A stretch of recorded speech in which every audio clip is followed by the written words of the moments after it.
வரும் நாடாளுமன்ற தேர்தலுக்கு பிறகு அதிமுக என்ற அரசியல் கட்சியே இருக்காது என அமைச்சர் அனிதா ராதாகிருஷ்ணன் கூறியுள்ளார். தூத்துக்குடி மாவட்டம் திருச்செந்தூரில் நடைபெற்ற திமுக பொதுக்கூட்டத்தில் அமைச்சர் இதனை தெரிவித்தார்.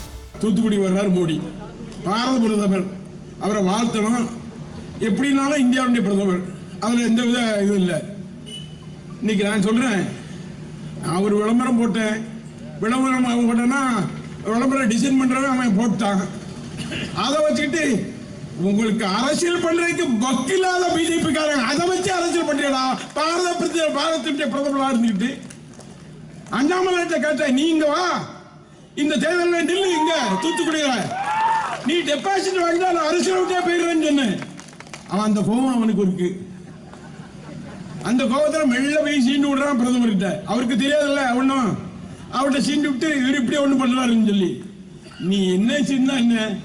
எங்களை என்ன தூக்கு போட்டுருவீங்களா? எங்களை தூக்கு போட்டுருவீங்களா? எங்களை நாடு கடத்திடுவீங்களா? அதெல்லாம் நடக்காது. அந்த வகையிலே அவர் பேசுறாரு.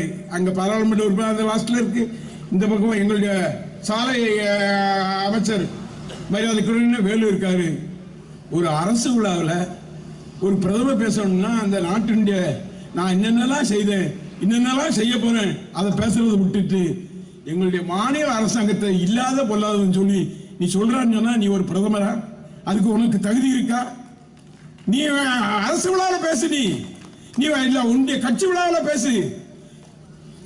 திமுக அழிச்சிருவேன்னு சொல்றியா? நீ அழிக்க முடியுமா? நின்று தொட்டு பார்க்க முடியுமா? பிஜேபிக்கு தமிழ்நாட்டில் யாராவது இருக்காங்களா? இங்க இருக்க பயில என்ன தெரியுமா? நகராட்சியில் ஏதாவது நல்ல வேலை நடந்தா அதை மறிக்கிறதுக்கு கொடி பிடிச்சிட்டு வந்துருப்பான். நல்ல வேலை நடந்தா ஏதாவது தண்ணி கொஞ்சம் கட்டிட்டு அதுல வந்து நின்று கொடி பிடிச்சிட்டு இருப்பான். நீ வேற என்ன செய்யற? நாங்க இந்து சொன்னிய. இன்னைக்கு திருச்செந்தூர்ல நடக்கிற வேலையை பத்தி தெரியுமா?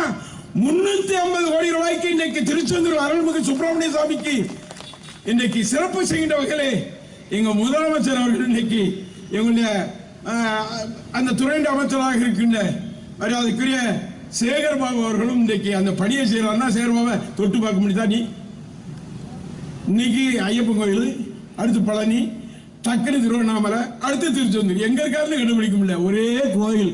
அதே மாதிரி சாமியார் ஆயிடுவாருன்னு நினைக்கிறேன். நம்ம சவால் பண்றதே என்னன்னா, எடப்பாடி அவனை பத்தி பேசவே வேண்டியதில்லை. அவன் முடிஞ்சு போச்சு. இதோட கட்சி அவுட்.